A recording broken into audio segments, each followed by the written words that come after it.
We often find ourselves asking, why did this have to happen to me? Sometimes, when life showers us with blessings, pride quietly sneaks into our hearts.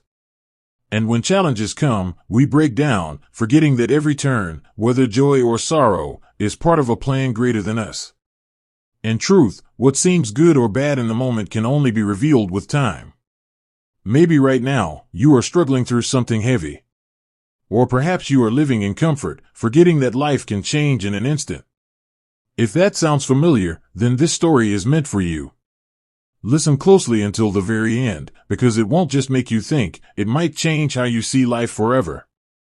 Sparkles, don't forget to like this video and subscribe to our channel, so you never miss inspiring stories like this one. At the foot of a rolling green hill, near the edge of a dense forest, there was a quiet little village. Life there was simple, yet full of struggles. In this village lived a middle-aged farmer named Mr. Harris.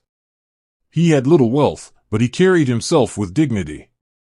Every morning, he woke up with the first rays of sunlight, grateful just to have food to share with his family. What set him apart was not what he owned, but his heart. Despite hardship, Mr. Harris never complained. He lived humbly, smiling even when life gave him little. Mr. Harris owned a modest patch of land where he grew crops with hard work and patience. By his side was his teenage son, Ethan, and their most trusted companion, a majestic white horse named Duke. Duke was no ordinary horse. He was sharp, loyal, and powerful. He carried plows, hauled heavy loads, and seemed to understand Ethan and Mr. Harris almost like family. To them, Duke wasn't just a working animal. He was their pride, their helper, and their closest friend. Word of Duke's beauty and strength soon spread beyond the village. One day, a wealthy businessman named Mr. Cooper arrived with his son. The moment he laid eyes on Duke, he was stunned. Mr. Cooper offered Mr. Harris a large sum of money to buy the horse. It was an amount that could have changed the family's life overnight. But to everyone's surprise, Mr. Harris refused. Calmly, he said, "Duke is more than money can buy. He belongs here with us." The villagers whispered behind his back. Some shook their heads, calling him foolish. "What kind of poor man rejects such a fortune?" they said.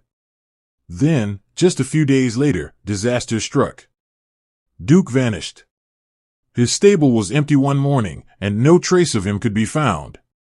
Mr. Harris and Ethan searched the hills, the forest, and the streams, but there was no sign of their beloved horse. The villagers mocked them even more now. "See? Harris couldn't even protect what he had," they sneered. Ethan was crushed, but when he looked at his father, Mr. Harris was calm. With a soft smile, he said, "Son, don't be troubled. Good or bad, we cannot judge in a single moment.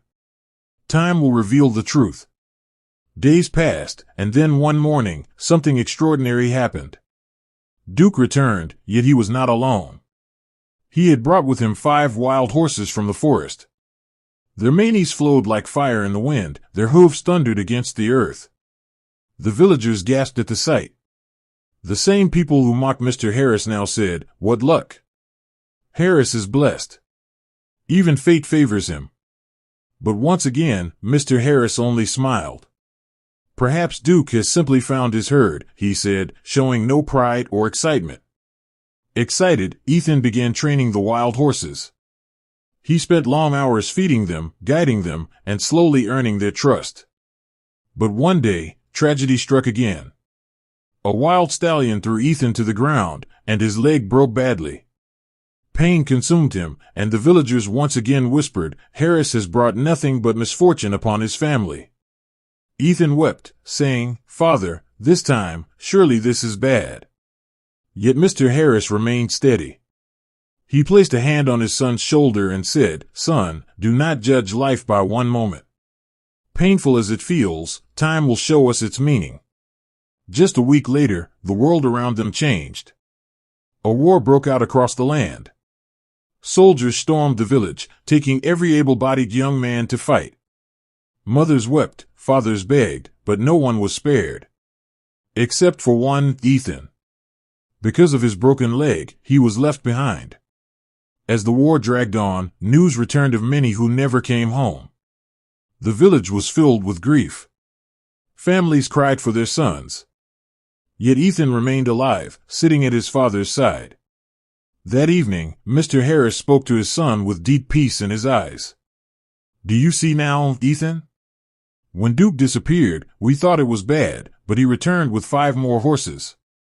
When your leg broke, we thought it was terrible, but it saved your life. Good or bad cannot be seen in the moment. Life reveals its truth only